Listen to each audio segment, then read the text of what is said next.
This client acquisition strategy made my agency millions. And in the next few minutes, I'm going to show you this simple strategy that I use to land not only Fortune 500 clients, some of the biggest clients on earth, but get them to pay me hundreds of thousands of dollars per month to do marketing services for them. Now, this doesn't matter if you run an agency, a consulting firm, or you have a B2B service. This is for you if you want to attract high-paying, high-quality clients in the most efficient way possible. And this is probably one of the most underutilized strategies that I see for client acquisition today. If you don't know who I am, my name's Nicholas Kirchner. I'm a 3-time multi-7-figure founder, and I sold my first business at the age of 21. Now I run Hydra, where we partner with agencies, consulting firms, and B2B service providers to help them scale. So by the end of this video, you're gonna know exactly what this strategy is, how to find high caliber decision makers to walk you into these deals, and I'm gonna show you how to have them sell your deals for you,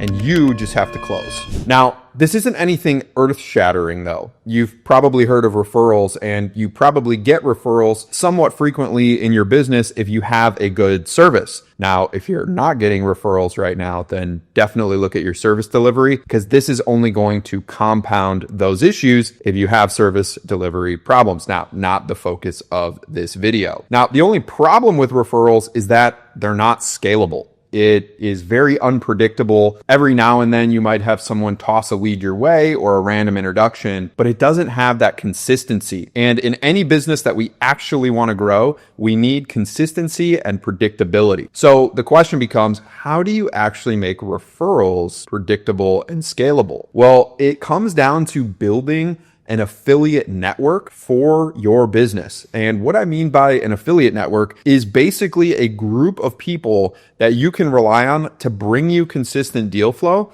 because they're in positions of power in places where your ideal clients hang out. So without further ado, let's get into the strategy. All right, so step number 1 to building your affiliate network is going to be actually recruiting your team. So people have been in their careers longer than you've been a business owner, and we're going to use this to our advantage. So one of the best moves we made was building out a team of affiliates that were internal employees at brands or business owners themselves, and just have a deep network of connections to our ideal clients. And this works best for enterprise clients and larger deal sizes because that trust element is there. A lot of big companies aren't going to work with you unless they know that you can actually walk the walk and that you look the part. And if a trusted party walks you through the door, they're going to take you far more seriously than approaching them through traditional means. Now, this can work for clients at any level. It's not just applicable to enterprise, but I've used this in the enterprise capacity mostly. So that's why I'm talking to that today. So who do we want to actually talk to? Well, we've got our org chart here for what would be a marketing department. And you'll notice that we have CEO, CMO, VP marketing, CCO. And really then we have our directors and our executives down here that aren't C-suite, but one level removed from that. Now, the reason that we want to be talking to these people as our referral partners is because they are typically going to have a lot more experience moving from company to company. Their Rolodex is typically going to be deeper because these are the people that are actually going to conferences. These are the people that are meeting other decision makers. These are the people that are actually closer to the work in an organization, whereas a CEO or CMO simply isn't going to be troubled by getting you referrals or being a great referral partner. Now, that's not to say that they can't be, but typically I want to be looking at people a little bit further down in the org chart because also the financial incentives are greater for those people. So we want in our niche, right? And like I said before, one of the best things that we did is finding the right people who had access to our clients. So obviously, if you're watching this video, your business is going to be different than my business, but I want to show you how this kind of spider web works in terms of getting from you out to your ideal clients. So in the middle here, we have you, right? Let's say you serve direct to consumer brands. And these are all the potential affiliates that you have at your fingertips, right? So you've got your clients. They can refer you to other clients in the same niche. You've got venture capitalists. They can refer you to other businesses and they can refer you to portfolio companies, right? because all of them are concerned about growing their portfolio.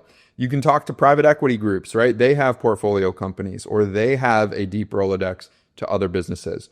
You can talk to angel investors, right? Because they all have angel investments that they want to see do well.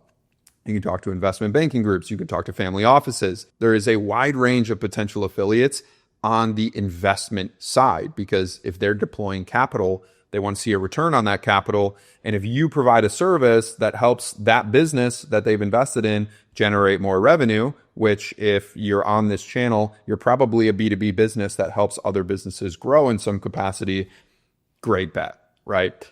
Otherwise, you can look at manufacturers, you can look at third-party logistics. This is more if you're on the physical product side of things than the intellectual or info product side of things. You can look at payment processors. Understand that all of these people, if they serve your ideal client, they have connections to them, right? And you can probably integrate into their onboarding process in some form or fashion as well, right? Like if I was this DTC brand, and I was going to go to supplement manufacturers, for example, I could say, hey, we do a preferred deal for anyone that you bring us, and we're going to pay you a percentage of that contract. Well, great. If I'm the manufacturer, I'm obviously wanting to increase the lifetime value of that customer. And if you help that business, that supplement business, get more customers, they are going to make more money as a result as well, right? Because you're helping them get more orders through driving more sales. That helps them. It's a win-win in every situation. Also, software platforms, apps, right? What do your ideal clients use, and how can we go to them and strike a partnership that's meaningful, open up a new revenue stream for them, and become a preferred partner, right? Very common model as well. So let's talk about building the deal triangle, right? So what you're going to do is give up a small percentage of each contract, right? And we're going to be able to shortcut other businesses who are trying to get into these larger enterprises through traditional methods like cold calls, emails, etc., because we are able to have our referral partner just walk us to the table. Hey, here's who you need to meet. You guys should talk. And it's as simple as that. I've closed $1 million deals off of this method alone. And it's a testament to how extremely powerful being friends with the right people and having deals with the right people is to getting where you want to go with your business. And you might be sitting here thinking like, Nicholas, this is so obvious. Like, why are you sitting here talking to me about referrals? And if that's you, I challenge you to ask yourself, when's the last time that you asked your existing clients for a referral? When's the last time someone actually sent you a deal because they were financially incentivized to do so and do it consistently? So it's obvious, yet so few people actually execute this well. So I encourage you to take action on getting this in place.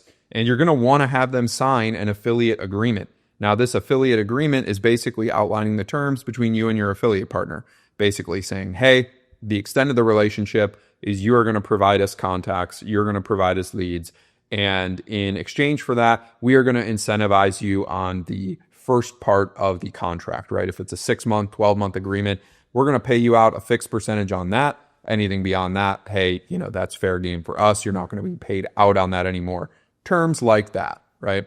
So what I recommend doing is just going over to ChatGPT, getting a basic contract made, get it reviewed by an attorney, and then you are good to go from there. But this just helps avoid any misunderstandings or any misalignment between you and your affiliates. That said, if you are going to commit to building an affiliate network, you have to nurture it, okay? If you just sign up a bunch of affiliates and you never follow up, you never let them know what's new at your business, you never have a conversation with them around, hey, who's a good fit for us, or who do you have, or anyone in mind, it's going to die out. And that's why it doesn't work for 99% of people. Now, I want you to be part of the 1% of people that this strategy actually really hunts for, and I want you to get paid for it. So have a standing call with all of your affiliates each month. This can be a 15-minute check-in. Learn what's new in their business, and they can learn what's new in our business. We can provide value to them. We can help them get more deals, right? We want this to be mutually beneficial, and that's where the best affiliates are going to come from. So that's literally it for this strategy. So all you're going to do is find out who has the keys to the clients you want. You're going to do outreach to them and actually get them on affiliate agreements. And then from there, you are actually going to nurture this new lead channel that you've built and get some of the best introductions for your business. So thank you so much for watching. Would really appreciate a like and a sub as it helps me distribute this information to even more people. And I will see you in the next video.